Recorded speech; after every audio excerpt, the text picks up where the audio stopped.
यह अशोक सुंदरी का उपाय आपके जीवन में चल रहे धन से जुड़ी समस्या को आसानी से समाप्त कर देगा। यह अशोक सुंदरी का उपाय इतना बड़ा चमत्कारी है, अगर आपके घर में धन से जुड़ी कोई भी समस्या होगी, कोई भी विपदा होगी, चाहे आपके घर में बहुत ज्यादा कर्जा बढ़ रहा हो, या अगर आपके घर में कोई व्यापार हो चल ही नहीं रहा हो, या अगर आपके घर में किसी की नौकरी नहीं लग रही हो, मतलब कि धन से जुड़ी कोई भी समस्या होगी, तो इस उपाय से आपको आसानी से छुटकारा मिल जाएगा और आपके घर में माता लक्ष्मी का वास होगा और आपके घर में धन दौलत बढ़ने लगेगा। तो आपको यह उपाय कैसे करना है, चलिए आपको अच्छे तरीके से बताते हैं। देखिए, यह उपाय कई महात्मा और कई कथावाचक भी बता चुके हैं, तो आप इस उपाय को अपने मन में श्रद्धा पूर्वक और विश्वास के साथ ही उपाय करिएगा। देखिए, आप इस उपाय में सबसे पहले का बेहद ध्यान दें। जब आप बेलपत्री लेने जाएं तो बेल महाराज से आग्रह विनती करके तभी बेलपत्री तोड़ें, अन्यथा आप सूर्य उदय होने के बाद ही तोड़ने जाएं। और आप यह देखकर बेलपत्री लाएं कि बेलपत्री कटी फटी ना होनी चाहिए, वह साबुत बेलपत्री होनी चाहिए। अब आपको थोड़ा सा शहद लेना है और आपको थोड़ा सा चंदन लेना है। इन सारी सामग्रियों के साथ साथ आपको 1 लोटा जल लेना है। इस बात का बेहद ध्यान रखें, अगर आप अपने घर में गंगा जल रखे हैं तो उस जल में थोड़ा सा गंगा जल जरूर डाल लें। और जब आप लोटे में गंगा जल डाल रहे हो तो हर हर गंगे मन में 1 बार बोलना बेहद जरूरी है। अब आप इन सारी सामग्रियों को लेने के बाद अगर आप चाहते हैं कि और कोई फूल पत्ती भगवान शिव को अर्पित करना है तो ले सकते हैं, पर यह सामग्री आपको बेहद आवश्यक है। इतना सब कुछ लेने के बाद अब आपको भगवान शिव के मंदिर पर जाना है। इस बात का बेहद ध्यान रखें आप सभी। कभी भी आप पूजा पाठ के लिए भगवान शिव के मंदिर पर जाएं तो एक बात का बेहद ध्यान रखें कि उस मंदिर का प्राण प्रतिष्ठा हुआ है कि नहीं हुआ है। यह प्राण प्रतिष्ठा क्या होता है, हम आपको संक्षिप्त में बता देते हैं। जब कभी भी मंदिर की स्थापना होती है तो उसमें सबसे पहले उस मंदिर का प्राण प्रतिष्ठा होता है। किसी भी देवी देवता का मूर्ति उस मंदिर में बैठाया जाता है तो सबसे पहले उस मूर्ति में प्राण प्रतिष्ठा की जाती है, उसके बाद ही उस मंदिर का पूजा पाठ किया जाता है। अगर आपको प्राण प्रतिष्ठा क्या होता है पूर्णतः जानना है तो आपको नीचे डिस्क्रिप्शन में एक वीडियो का लिंक दिए हैं, आप उस वीडियो को देखकर पूर्णतः समझ सकते हैं कि प्राण प्रतिष्ठा क्या होता है और इसका क्या महत्व है। जब आप शिव मंदिर पर चले जाएं, घंटी को 3 बार बजाकर हर हर महादेव का नारा 1 बार लगा लें, उसके बाद ही उस मंदिर में प्रस्थान करें। अब आपको उस मंदिर के द्वार से थोड़ा सा उत्तर साइड सारा सामग्री रखकर भगवान शिव का मनन कर लें। उसके बाद आप भगवान शिव के सम्मुख बिल्कुल बैठ जाएं। इस बात का बेहद ध्यान रखें, जब आप शिवलिंग के सामने बैठ रहे हो तो आपका मुख बिल्कुल पूरब की दिशा की ओर होना चाहिए। अब आपको सबसे पहले तीनों बेलपत्री को अपने सामने रख लेना है और उस पर थोड़ा सा चंदन और शहद को मिलाकर उस बेलपत्री पर आपको ओम बनाना है। जब आप बेलपत्री पर ओम बना लें तो उस तीनों बेलपत्री को एक साइड में रख दें। उसी चंदन और शहद के मिश्रण से आपको शिवलिंग पर ओम बनाना है। इस बात का बेहद ध्यान रखें, जब आप शिवलिंग पर ओम बना रहे हो तो आपके मन में ओम की गूंज होनी चाहिए और कोई भी अवधारणा आपके मन में नहीं चलनी चाहिए। ओम की गूंज के साथ आपको शिवलिंग पर ओम बनाना है और कम से कम आप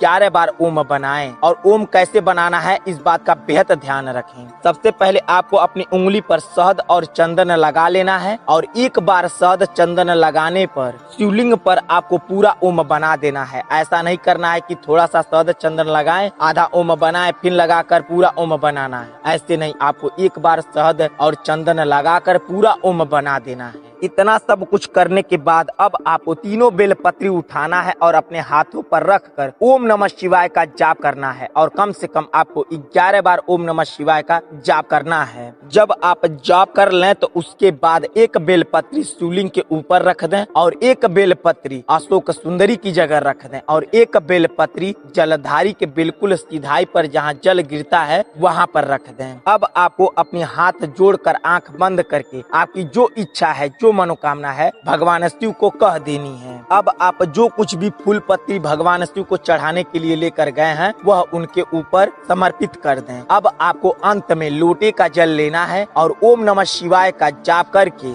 लोटे का जल धीरे धीरे शिवलिंग पर गिराना है। और इस बात का बेहद ध्यान रखें, जब लोटे का जल शिवलिंग पर गिरा रहे हो तो आपको श्री शिवाय नमस्तुभ्यम का जाप करना है। और कब तक जाप करना है? जब तक लोटे का जल पूरा गिर ना जाए। जब पूरा लोटा का जल गिरा लें तो आप लोटा उल्टा करके भगवान शिव के सामने रख दें और वहाँ पर जो आप जलधारी के बिल्कुल सिधाई पर जो बेलपत्री रखे थे उस बेलपत्री को आप उठा लें। अब आप लोटा और बेलपत्री लेकर अपने घर चले आएं। इस बात का बेहद ध्यान रखें कि बेलपत्री जब वहाँ से उठा लें तो आपको बोलना नहीं है। आप इशारे में उनसे कुछ भी कह सकते हैं, पर आप जब जलधारी के बिल्कुल सिधाई वाला बेलपत्री उठा लें तो आपको बोलना नहीं है और तुरंत घर पे आए, जहाँ कहीं भी आप पूजा पाठ करते हो उस बेलपत्री को रख दें। उसके बाद आप बोल सकते हैं। अब आपको जैसे ही शाम होती है, जैसे ही सूर्य देवता डूब जाते हैं, जो लालिमा थोड़ी बहुत छाई रहती है, उसी समय आपको सबसे पहले थोड़ा सा काला तिल ले लेना है और साफ सुथरा तिल का तेल ले लेना है।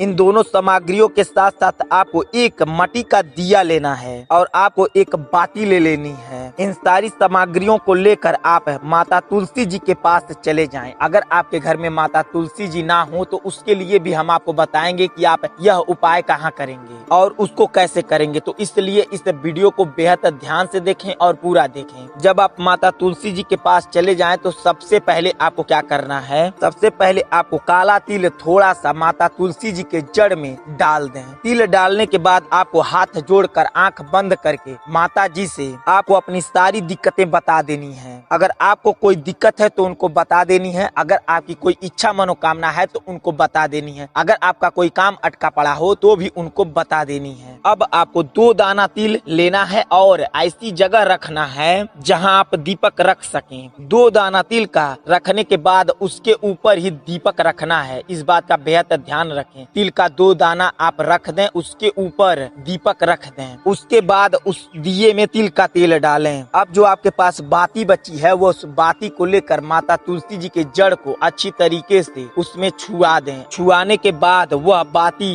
दिए में रख कर उसे प्रज्वलित कर दें। दीपक जलाने के बाद इस बात का बेहद ध्यान रखें, जो आप दीपक की बाती लगाए हैं वह तुलसी माता जी की तरफ होनी चाहिए। जब आप दीपक जला लें तो जो आप तिल का दाना उनके जड़ के पास छीटी हैं या छीटे हैं तो उसमें से कुछ दाना माता तुलसी जी से मांग कर वह ले लें और अपने तिल के जो तिल लेकर गई हैं उस तिल में डालकर अच्छे से मिला लें और वह तिल लेकर चले आए अपने घर में। उस तिल के दाने को अपने घर में हर एक कमरे में हर एक जगह एक एक तिल फेंक देना है। इतना जब कर लेंगे आप दूसरा दिया लेना है और ठीक उसी प्रकार आपको साफ सुथरा दिया लेना है और उस दिए के लिए आपको साफ सुथरा तिल का तेल लेना है और साफ सुथरी बाती लेनी है। इस बात का बेहद ध्यान रखें, वह दिया पहले जलाया ना हो। ऐसा नहीं कि जो दिया जला हो और फिर उसके बाद उसे यूज कर ले, नहीं। जो दिया एक बार यूज हो गया है उसको आपको नहीं लेना है। साफ सुथरी दिए की बाती लेनी है और दिया भी साफ सुथरा ही लेना है। दिए के साथ साथ आपको थोड़ा सा चावल लेना है। इस बात का बेहद ध्यान रखें, जो चावल का दाना ले वो आपके घर का ही होना चाहिए। ये नहीं कि किसी के घर से मांग ले, नहीं, वह चावल का दाना आपके घर का होना चाहिए। ठीक उसी प्रकार जिस प्रकार हम आपको पहले बताए हैं उसी प्रकार आपको माता तुलसी जी के पास जाना है। वैसे ही चावल का दाना उनके जड़ में रख देना है और आपकी जो इच्छा है, जो मनोकामना है, जो कोई भी काम अटका पड़ा है वह माता तुलसी जी को श्रद्धा पूर्वक अपने मन में कहकर माता जी को बता देनी है। वहाँ से भी आपको थोड़ा सा चावल का दाना लेकर जो चावल लेकर गए हैं उसमें मिला लें। यह चावल का दाना अपने घर के बाहर बाहर छींटना है। इस बात का बेहद ध्यान रखें, जो चावल का दाना है वो घर में नहीं छींटना है, उसे आपको अपने घर के चारों तरफ बाहर बाहर छींटना है। यह 2 दीपक का उपाय आपके जीवन के लिए अति लाभकारी है, क्योंकि यह उपाय कई सारी ग्रंथों में भी बताया गया है। अगर आपके घर बड़ी से बड़ी विपदा चल रही हो तो यह उपाय जरूर करके देखें। अब आपको बताते हैं, अगर आपके घर माता तुलसी जी ना हो तो आपको यह उपाय कहाँ करना है और कैसे करना है। इस उपाय के लिए आपको अपने घर से सबसे नजदीक जो कोई भी मंदिर हो, चाहे किसी भी देवी देवता का मंदिर हो, आपके घर से जो सबसे नजदीक पड़ता हो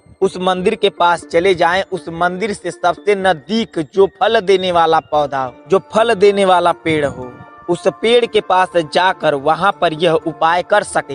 हाँ, इस बात का बेहद ध्यान रखें, जब आप मंदिर पर जाएं तो सबसे पहले जिन किसी का भी मंदिर हो, चाहे माता जी का हो चाहे भोलेनाथ का हो, आप उस मंदिर पर जाके अच्छी तरीके से पूजा पाठ कर लें, तब उसके बाद किसी भी वृक्ष के पास आप यह उपाय कर सकें। अगर यह उपाय आपको अच्छी तरीके से समझ में आ गया हो तो कमेंट बॉक्स में आप जिस किसी भी देवी देवता का पूजा पाठ करते हो उनका नाम कमेंट बॉक्स में जरूर लिख दें, और इस वीडियो को लाइक तो जरूर करें और चैनल को हो सके तो सब्सक्राइब भी कर सके हैं। चलिए मिलते हैं आपसे अगली वीडियो में, तब तक के लिए श्री शिवाय नमस्तुभ्यम, हर हर महादेव।